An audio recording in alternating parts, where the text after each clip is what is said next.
Histoire le cul dans la peau du lion. À la même époque, lorsque Brahmadatta régnait à Bénarès, le futur Bouddha naissait dans une famille de paysans, et quand il fut grand, il gagna sa vie en labourant la terre. À cette époque, un colporteur se déplaçait de lieu en lieu pour trafiquer des marchandises transportées par un âne.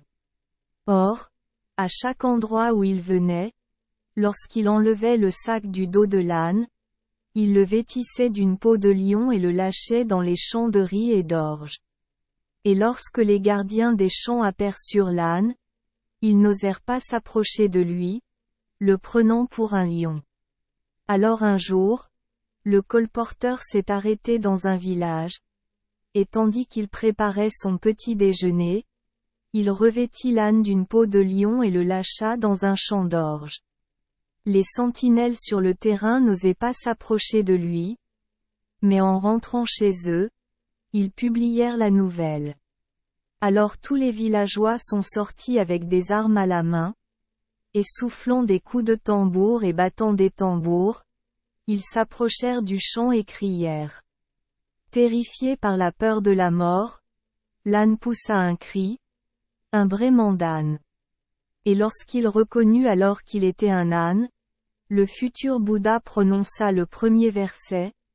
Ce n'est pas le rugissement d'un lion, ni celui d'un tigre, ni celui d'une panthère. Vêtu d'une peau de lion, c'est un misérable âne qui rugit. Mais quand les villageois savaient que c'était un âne, ils le battirent jusqu'à ce que ses os se brisent. Et, emportant la peau du lion, il s'en alla. Puis le colporteur est arrivé. Et voyant l'âne tomber dans une si mauvaise situation, il prononça le deuxième vers.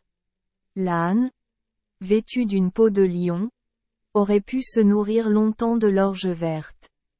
Mais il brailla, et à ce moment-là, il tomba en ruine. Et pendant qu'il parlait encore, l'âne est mort sur le coup. Merci les enfants des Esperluette Croisillon 39. Avoir écouté des contes de fées au jour Esperluette Croisillon 39. 8. Espérons que les histoires apporteront aux enfants des moments heureux et significatifs. Si vous aimez notre chaîne, veuillez appuyer sur le bouton S Esperluette Croisillon 39.